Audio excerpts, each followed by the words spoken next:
Okay, I'm going to switch over right now. Just getting some technical things on the back end to make sure that the YouTube, because I make sure that the YouTube stream is coming in okay. Because I was just getting a warning that there might be a bit of a latency or slow issue on the YouTube stream, but we are streaming this live on our Patreon as well.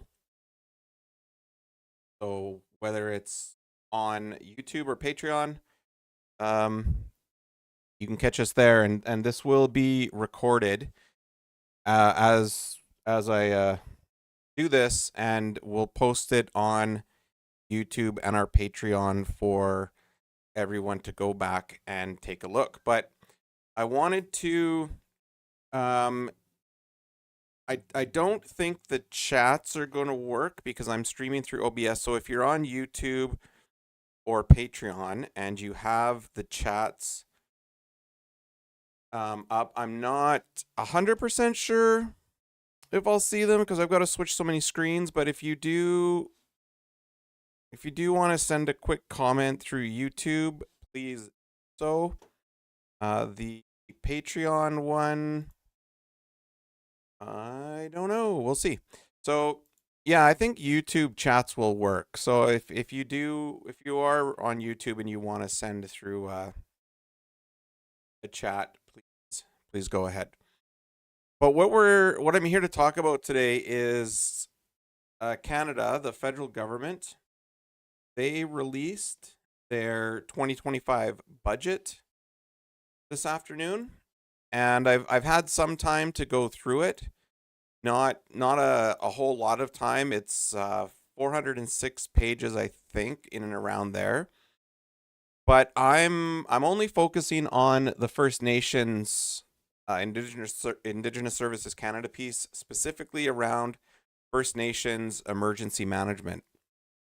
And the reason that I wanted to take a quick peek because there's been a little bit of activity with ISK around making decisions such as moving the structural fire program out of community infrastructure over to the Emergency Management Assistance Program, or EMAP. They made that move, and I think I think I kind of see why they did that in the budget from a budget perspective, because it may not make a whole lot of sense from like a governance or structural or program delivery perspective, because typically lumping structural fire into emergency management, especially through the EMAP program, that just in discussions with Stacy and just what I've seen happen in governments before around structural fire and emergency management, it's usually a way to reorganize, to redistribute funding more than it is to actually improve anything.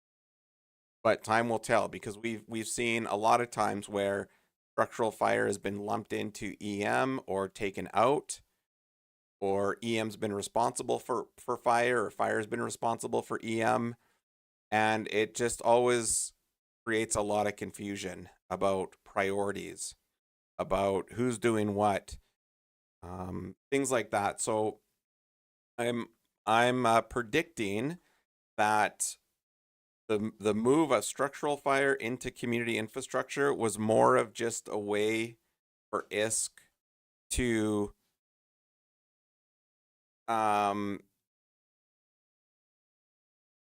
show that they've made a bit of a budget cut, maybe in community infrastructure, because they've got 2% that they have to cut from some areas or something like that. We'll go into it here. I just want to make sure that current queuing frame is 7.8 seconds. Pause incorrect. Sizes, please. Of 4 seconds or less. Okay, well, I did do the 4 seconds or less. but we'll put it at 4 and see how things come out on. Anyway, I'm going to get into a presentation here. What I did was I just cut out some key areas of the budget that I thought were important for First Nations, and I tried to keep the pages on here in case you want to see, where I'm getting this information from. One thing I'll show you actually that I wanted to do first is, let's see if that'll come up here. Just around the 2024 budget. So you can see here, fairness for every generation was the theme. It was really about family. It was really about growing the economy, homes, help make life costs less. They really branded the budget as fairness for every generation because, again, we're still coming off COVID. Food was expensive. Housing is expensive. There's not enough homes. Very family-focused budget. But this year, totally different. It's now very sort of sovereign-based, about the country. You've got branding around like an Arctic, potentially here an Arctic or ocean port. When you go through the budget, it's very building Canada strong. However, there's a lot of the same initiatives and programs that were in this fairness for every generation around homes, reducing life costs, growing the economy. So obviously, what's going on south of our country has really sparked this idea to show that Canada is investing more in maybe defense, military, big infrastructure projects, things like that. So we'll see how that goes over, but definitely a big shift in the messaging, but maybe not a whole lot of shift in where the money's going. But anyway, so just to start off, in Indigenous Services Canada, I don't know, and if anybody does, and you can comment later. I want to hide that one. Hang on a second. Which one was that? This one. No, I'm going to just drag it over here. And then I'm going to get rid of it. And then I'm going to leave it there. So what I wanted to go through was if you've got insight or comments or feedback on the budget and what I'm about to say, please pass that through, even if it's live or later, because I'm not an expert on federal budgets, but I know enough to be dangerous. But what this is showing here is, a budget for ISK of $494 million that I didn't have time to go through this into what context that is, because last year the feds reported like 21 billion, and I think that was maybe around a lot of the multi-year projects they have going on. I don't think they haven't cut that much from ISK. But anyway, this is kind of all they're showing, and it's strange because if you look at other departments, ISK just has this one total. If you look at other departments, they've got several line items, but ISK, they just do it with one. So anyway, in terms of emergency management, I'm going to present some things here that also have to do with disaster risk reduction. So if you don't know what disaster risk reduction is, it's really just a policy that is established to undertake initiatives, programs, services that reduce disaster risk at a systemic level. So even though this slide here is about strategic partnerships, Indigenous capacity building, and consultation on nation building projects, because this is part of the major projects office infrastructure, this is seen as a potential disaster risk reduction policy piece. So funding money to bring forward those big sort of infrastructure projects through strategic partnerships initiative. And that could be for whatever. I think these nation building projects, I don't know what those will end up being, if these are the same ones that are being headed out of that centralized office that the government has set up. Highly likely, but they are putting money into that, and it is a disaster risk reduction piece. So just some more on that. I also threw these in here because, again, they have to do with disaster risk reduction. So, of course, the funding for access to clean water, supporting Indigenous housing and infrastructure. Again, it's just the government's way of, funding those things in a First Nation that adds to their improved social outcomes, which we know if a community, Indigenous or non-Indigenous, is healthy, they're less vulnerable. And so these are all, I kind of like to fit them under emergency management because they have to do with risk reduction.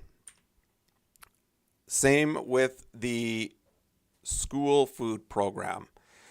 So they're making that permanent. I think there was $1 billion over 3 years, but they're making that permanent. Again, this is going to feed into that overall helping to make a community less vulnerable. Because again, if you have healthy children, healthy kids, then you've got a better chance at reducing your risk in a community from a social fabric, health fabric. Healthy communities are more resilient. All of that. So that's why, again, I kind of lumped that on there. I don't know. I'm looking at, it seems like the YouTube one is going really slow, but hopefully we'll figure that out. If not, I'll have this recorded on Patreon.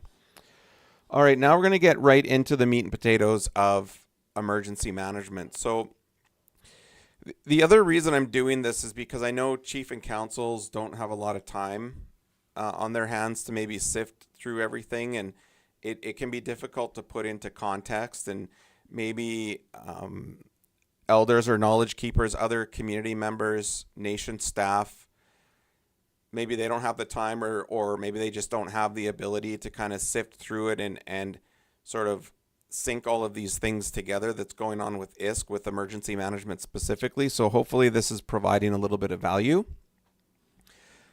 But I wanted to bring attention to this one because it doesn't look good, but I want to explain it here because this is over the next this is the $706 million number. That was for 24-25. The $111 million number is 25-26. And then you've got the 4 years after that all at zero. So why is support for emergency management response and recovery on reserve showing $0? It's the first thing I'm going to explain. Second thing I want to explain, why is it gone from 706 down to 111? That's another big red flag. But how it works, so the emergency management response and recovery activities, this is EMAP, or the Emergency Management Assistance Program. This number is so big mainly because of, again, all the response and recovery costs from 24-25, which a huge chunk of that, probably I would have to say, a quarter of that could have been from a first Alberta-based First Nation that's going through a major wildfire recovery. They had a large piece of last year's budget for that recovery from the feds. I'm concerned at this $111 million number, and I'll preface this by the EMAP budget for response and recovery is not budgeted for year over year. That's why these are zero. So, however, ISK did have a baseline funding for EMAP of $28 million that was used for response and recovery for the whole country. I don't know why that $28 million is not showing here. That's something I've got to check into, because maybe they're reporting it under something else, or maybe they've gotten rid of that annual base funding as a way to show a cut. I'm not sure, but I would have expected these 4 zeros to at least say 28 million, because that's what EMAP starts with every year. At least that's what we were told, before this budget. My other concern with this 111 number is I'm surprised to see that this is so low given the 2025 wildfire response and recovery. Now, it could be low for several reasons. One, First Nations that had evacuations response and are currently in recovery have not yet submitted their estimates for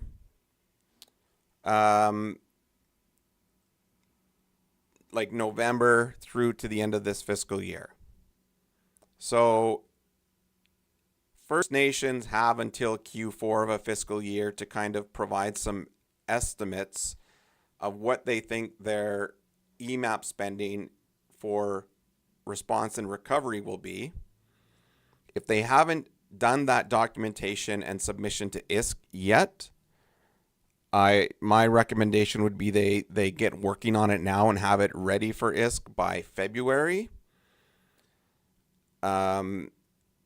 Or maybe a lot of nations have submitted that, and maybe they just have not accounted for some programs or some things that they could be eligible for, and it's just a low number and they're going with the bare bones, which is not their fault.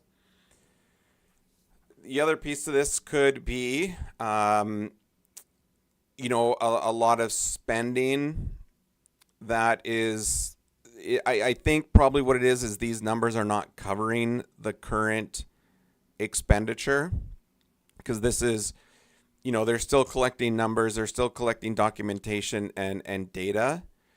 And because they don't have a budget for response and recovery year over year, ISK may not be looking at reporting a budget for 2025-26 next fiscal year until they have all that documentation and information in, because what ISK has to do for response and recovery funding that goes over their internal budget or the money that they have or can access, they of course have to go to Parliament, to Treasury Board, to request those funds.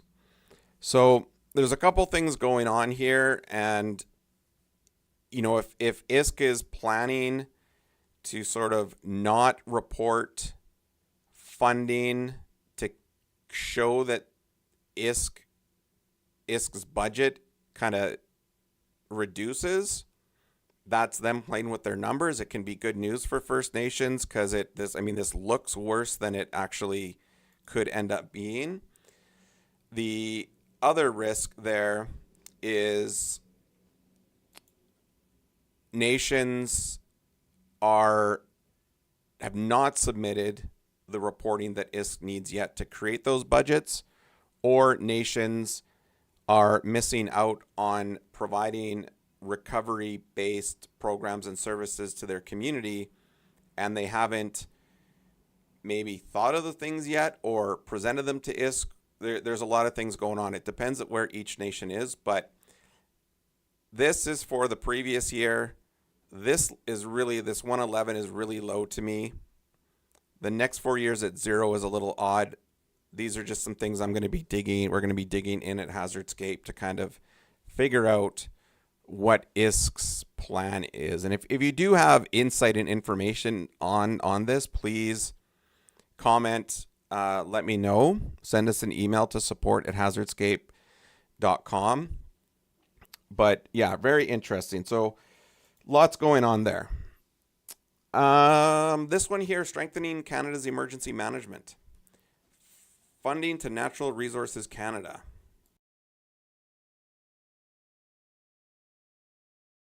This is not necessarily in First Nations primary thing, but it kind of just, I think I've got on the next slide here. Yeah, they're putting 258 million, so $64 million over the next 4 years to lease 4 aircraft to bolster provincial and territorial aerial firefighting capacity. It looks good. I have no data or information to suggest that 4 aircraft is a healthy number or not. It seems low to me, given that this is for the entire country. And then, yeah, 64 million year over year for those 4 aircraft. I mean, the cost is what it is. I don't know what aircraft they're talking about. I don't know where they're going to be stationed or staged. I don't know what the process through Natural Resources Canada is to call on these aircraft. I imagine it's going to have to be a government to government, provincial or territorial request. Can First Nations make the request for these? Possibly, but maybe they've got to jump through CERNAC or ISK, or do they go through their province or territory? I don't know. How are they going to make decisions on where these aircraft are assigned? I mean, it's going to be based on life safety decisions, but I mean, if you've got a non-Indigenous community and an Indigenous community, the same population, and there's only one plane, how's that decision made? Is Canada still going to base some of their decision making on economic viability of the community like they've done in the past? So if a First Nation is very remote and Canada doesn't think that they contribute as much to the economic viability of the region as, say, a large municipality, you know, how are they going to distribute this? I don't know what the process is. That will be something interesting to see. But 258 million going to that.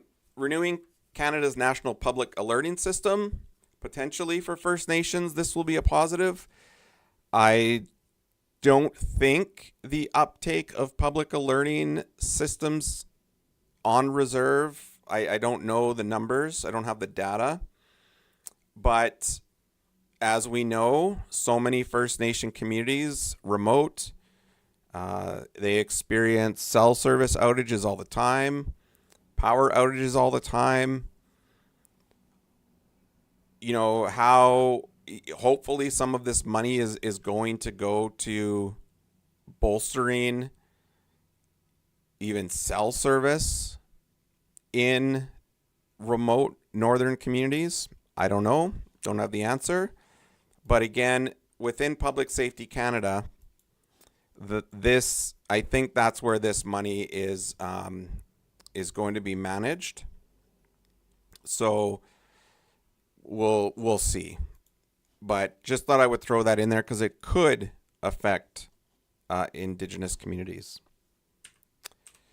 That's all I have for now. That's all I've been able to digest and take a look at.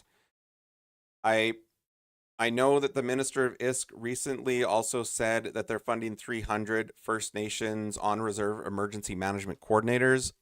I don't know if they are funding them currently and that's what's being funded, or are they only funding 100 and they expect to fund another 200 this year or next few years? I don't know. I would say if you're a First Nation and you don't have an emergency management coordinator, you should be asking your regional ISK office about how to access that funds and whether, you know how long is it going to be available, things like that. But it's an interesting budget. There was I thought I had a piece here. I'm just going to go back through the slides because I saw a note where it says ISK has to reduce 2% of their funding. and it might have been in the larger PDF, and I can pull that up because I did think that was interesting, and that's kind of what I was thinking about in terms of ISK, moving the structural firefighting program over to EMAP. It probably doesn't, but it was kind of a thought of mine. I got this bring up the full PDF. That is not the full PDF. The full PDF is massive.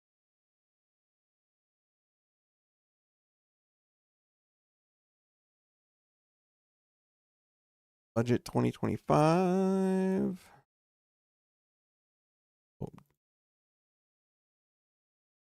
Go. Okay, I'm going to I'll put it on the screen here.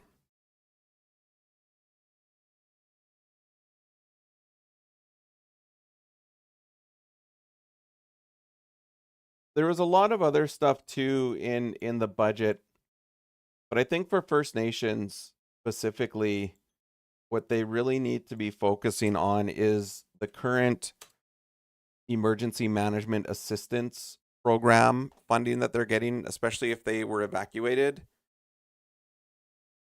If they were evacuated this summer, because I just suspect that a lot of them are missing out on some funding, or they're going to miss out on it if they don't get their documentation and some of their business cases in for what they do need. Let's just see if I can find my screen back here. I'm in the big budget here. I'm just going through looking for Indigenous Services Canada, because they talked about a 2% cut.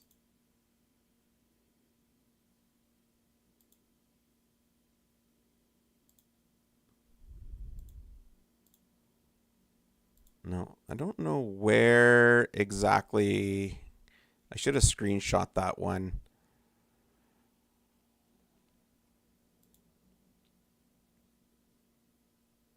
But I just have this sneaking suspicion that somehow ISK was able to like pull structural firefighting programming out of community infrastructure, put it into EMAP, and just do some accounting there. But that's totally I have nothing to support that, so don't take my word for it. But I can't find where they put let me just see if they do fire service.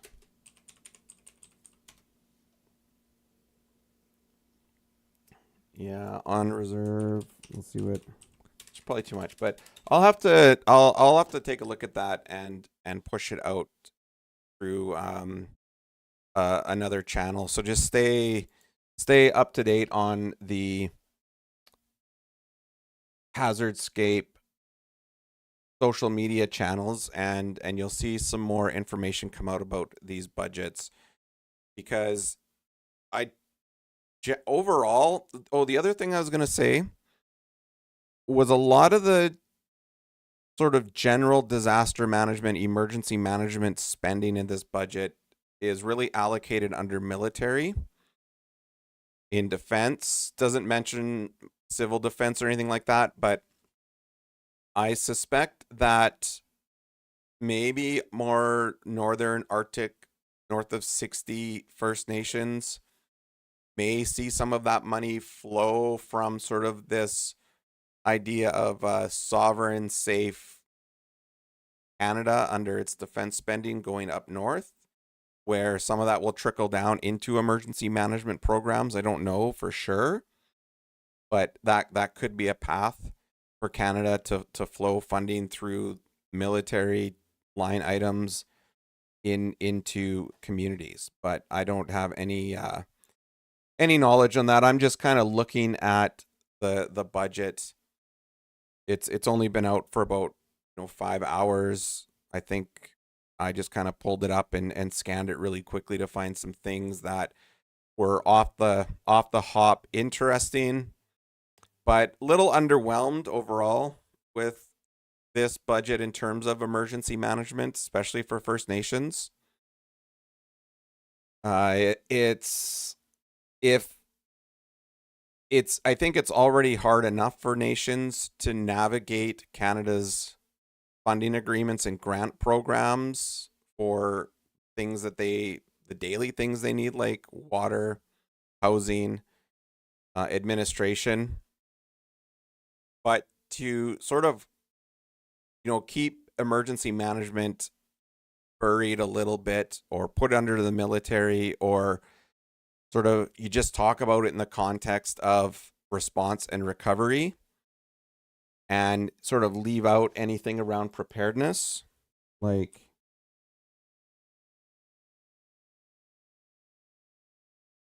the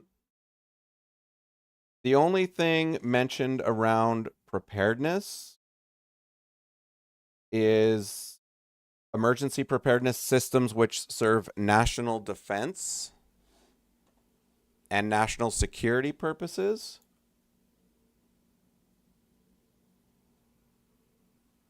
They're really going to take a look at public safety, not Public Safety Canada, emergency preparedness and resilience, whatever they're calling that ministry these days. They're really taking an organizational look at that. They're cutting some jobs, doing an org structure. I don't know what that means in terms of reducing the resources within that ministry.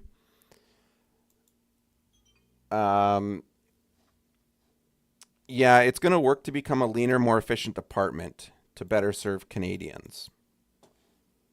I don't know what that means, but again, no preparedness to do with First Nations.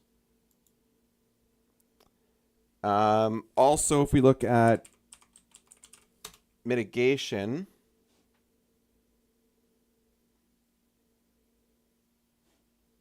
like again, mitigation, I kind of just search for these words just to see where they pop up.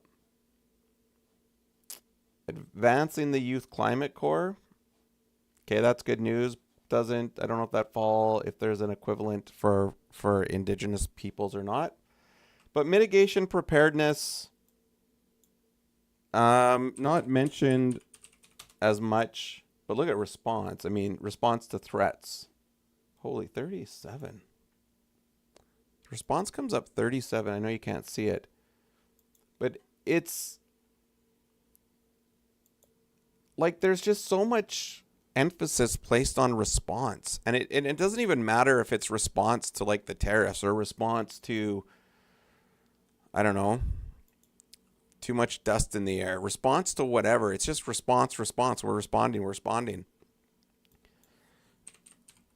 That just tells me our, even recovery here. Recovery is mentioned 11 times in this Canada Recovery Benefits, recovery activities on reserve. Yeah, it's not necessarily climate emergency and recovery. What is that? So this is the Youth Climate Corps again. This measure would benefit young people through additional employment and or training opportunities in support of climate emergency and recovery response, as well as climate resilience across the country. I hope this includes Indigenous youth. That I'm going to have to take a look at. But climate emergency and recovery response, as well as climate resilience. See, again, it's like response, recovery. Not much on preparedness, not much on mitigation. That's all. So it's really interesting that culture. Oh, I just got a text here. Search recovery planning or response planning. Well, I think probably not, because it's a key word. It's not. I don't think that's a term that they're going to talk about specifically. Yeah, I mean, we could even just look at planning. Lots of planning. Fiscal planning. It's all fiscal planning. Planning horizon. But again, it's like, I just don't know why Canada is so obsessed with response and recovery. Yeah, there's not going to be planning in that EM context. So it's that was again one of the big things that I always notice, right, is where are they using those words? And again, it's all in this military kind of preface, which, even I was just watching on LinkedIn. I saw on LinkedIn today, Incident Command System Canada was doing a handover to 9 agencies who I think are adopting their incident management training so they can better prepare people in their regions or their staff. I don't They only mentioned municipalities, provinces, territories, and humanitarian groups. I don't think there was First Nations in that handover. I did comment on LinkedIn if they plan to include or roll that out to First Nations, but I don't. I'll be surprised if they actually provide an answer. Um, yeah, it's kind of I just don't expect much of a response. But hey, we're gonna get $258 million for 4 airplanes. That just I don't even like. I don't like. How was that decision even made? No, Stacy, I'm not searching. No, that's inappropriate. My colleague Stacy Dorr um, is texting me while I'm on this, and he's asking me to search in the budget for very inappropriate things, and I'm not, even though they could be in there. Yeah, $258 million for airplanes. Like, oh my gosh, come on. Meanwhile, $706 million for response and recovery, and that 706 is mostly recovery. Canada would prefer to let things burn, respond to it, and then pay for everything to be fixed later and rebuild later. Like, as a strategy, response and recovery is horrible as strategies. I mean, they're needed because you'll never mitigate 100% of everything. You can't prevent 100. There has to be response and recovery, but we know we could prevent and mitigate a lot. That's 706 million.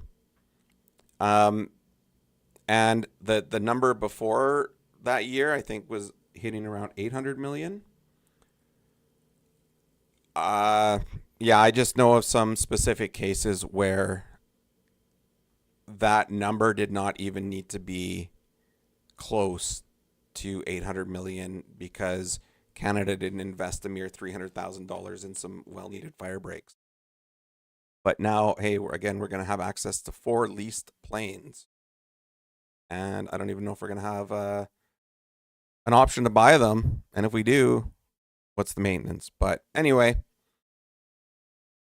again, that's the budget. We'll keep digging into some things. We'll do some updates. If you are following us on our Patreon, YouTube, Facebook, Instagram, TikTok, we will have some of those updates provided through those channels. So keep an eye out for them. And thanks for tuning in.